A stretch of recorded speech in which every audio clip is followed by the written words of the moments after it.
विष्णु भगवान की जय हो। सभी भक्तों को बबलू पंडित जी यूट्यूब चैनल की तरफ से जय सिया राम। हम आपसे प्रार्थना करते हैं कि आप अपने इस चैनल को सब्सक्राइब करें ताकि जब भी हम कोई कथा अपने चैनल पर डालें तो तुरंत आपको वो कथा प्राप्त हो जाए। आज हम आपको श्रावण महीने के शुक्ल पक्ष की एकादशी की कथा सुनाते हैं। आप बड़े ध्यान से कथा को सुनें और कथा सुनने से पहले, कथा प्रारंभ करने से पहले भगवान विष्णु की प्रतिमा एक पाटे के ऊपर लगाएं और पूजा का सारा सामान अपने पास रखें। पुष्प, धूप, दीप, नैवेद्य, तुलसी पत्र, ऋतुफल, ये पूजा की सामग्री अपने पास रखें। एक कलश जल का अपने पास रखें, उसमें गंगा जल डालें।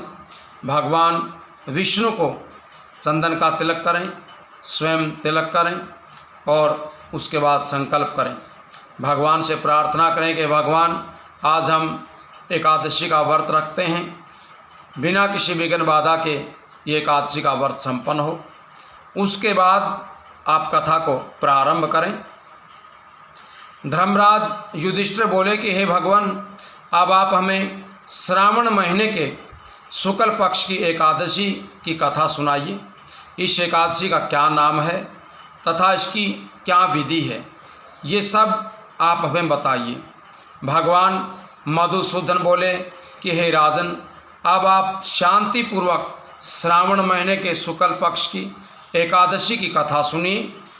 इस कथा के सुनने मात्र से ही वाजपेय यज्ञ का फल प्राप्त हो जाता है। द्वापर युग के प्रारंभ में महिष्मती नाम की नगरी थी।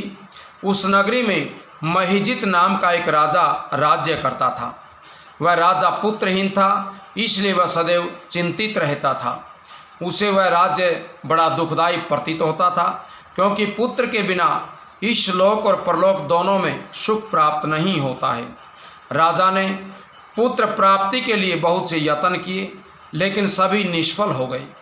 जब वह राजा बूढ़ा हो गया तब उसकी चिंता और भी बढ़ने लग गई। एक दिन राजा ने प्रजा को इकट्ठा किया और कहा, न तो मैंने अपने जीवन में कोई पाप किया है, न कोई अन्यायपूर्वक प्रजा से धन इकट्ठा किया है, न मैंने कभी देवता और ब्राह्मणों का धन छीना है, न किसी की धरोहर ही ली है। मैंने प्रजा को सदैव पुत्र की तरह पाला है। मैंने अपराधियों को पुत्र और भाइयों की तरह दंड दिया है। मैंने कभी किसी से राग द्वेष नहीं किया है, सबको समान भाव से रखा है।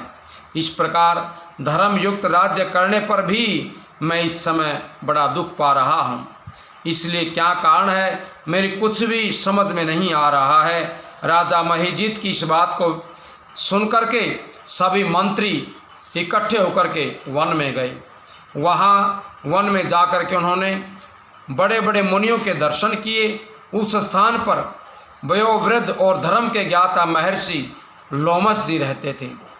लोमस ऋषि के पास सभी मंत्री गए। उन सब ने जाकर के महर्षि को यथा योग्य प्रणाम किया और उनके सामने बैठ गए।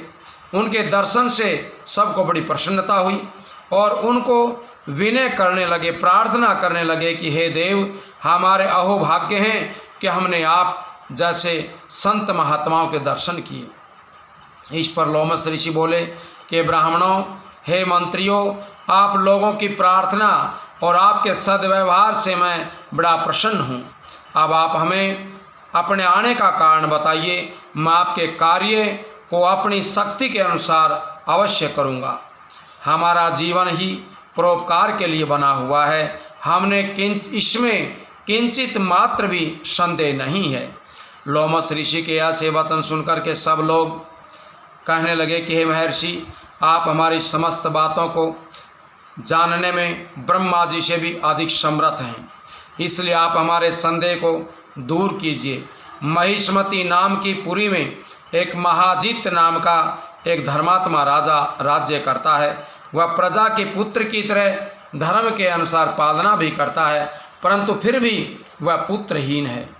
इससे वह अत्यंत दुखी रहता है। हम लोग उस राजा की प्रजा हैं, हम भी उसके दुख से बड़े दुखी रहते हैं, क्योंकि प्रजा का ये कर्तव्य है कि राजा के सुख में सुख माने और उसके दुख में दुख माने।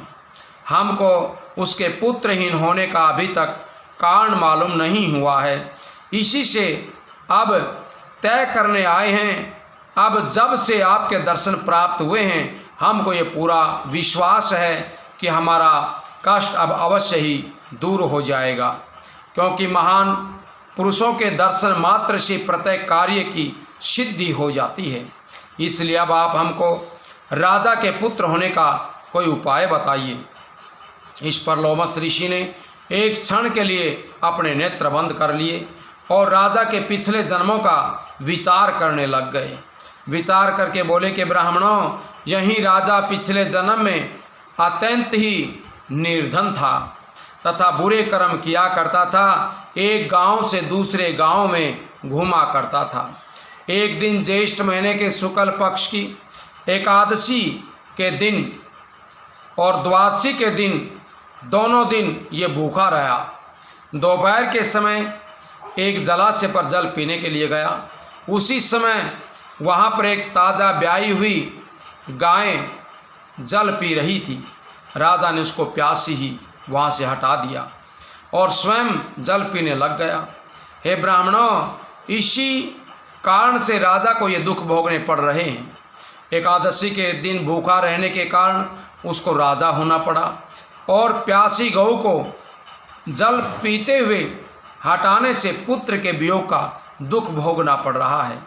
इस पर सब लोग बोले कि हे महर्षि, शास्त्रों में ऐसा लिखा है कि पुण्य से पाप नष्ट हो जाते हैं, इसलिए कृपा करके आप राजा के पूर्व जन्म के पाप नष्ट होने का कोई उपाय बता दीजिए, क्योंकि इस पाप के नष्ट होने से पुत्र रत्न की प्राप्ति हो जाएगी। ब्राह्मण के ऐसे वचनों को सुनकर के लोमस ऋषि कहने लगे कि हे ब्राह्मणों, यदि श्रावण महीने के शुक्ल पक्ष की पुत्रदा एकादशी का तुम सब लोग व्रत रखो और रात्रि को जागरण करो और उस व्रत का फल राजा को अर्पण कर दो, तो तुम्हारे राजा को पुत्र रत्न पैदा हो जाएगा। इससे तुम सब लोगों को तथा राजा के समस्त दुख नष्ट हो जाएंगे। मंत्रियों सहित समस्त प्रजा महर्षि लोमस ऋषि के बातों को सुनकर के बड़ी खुशी से अपने नगर को वापिस आए। उन सब लोगों ने श्रावण महीने के शुक्ल पक्ष की पुत्रदा एकादशी को लोमस ऋषि की आज्ञा के अनुसार विधि पूर्वक व्रत किया और द्वादशी को उसका फल राजा को अर्पण कर दिया। उस पुण्य के प्रभाव से रानी ने गर्भ को धारण कर लिया और 9 महीने के पश्चात उसके एक अत्यंत तेजस्वी पुत्र रत्न प्राप्त हुआ। हे राजन, इसलिए इस एकादशी का नाम पुत्रदा एकादशी रखा गया। जो मनुष्य पुत्र रत्न को प्राप्त करना चाहते हैं, उन्हें उस एकादशी का विधि पूर्वक व्रत रखना चाहिए। इस व्रत के प्रभाव से इस लोक में सुख और परलोक में सौभाग्य मिलता है। बोले श्री विष्णु भगवान की जय हो। सभी माता बहनों से प्रार्थना है, कथा सुनने के बाद कथा का रस ज़रूर सुने। अपने इसी चैनल के ऊपर आपको कथा का रस भजन मिल जाएगा और भजन करने के बाद आप पृथ्वी से तिलक लगा करके, जो अपना आसन है उस आसन के ऊपर से तिलक लगा करके और सूर्य नारायण भगवान को अर्घ्य प्रदान करें। और फिर दूसरे दिन द्वादशी को सुबह स्नान आदि से निवृत्त होकर के जल लें और सूर्य नारायण भगवान को जल अर्पण करें और वो फल भगवान विष्णु को अर्पण कर दें, ताकि हमारी सभी इच्छाएं पूर्ण हो सकें। बोले श्री विष्णु भगवान की जय हो।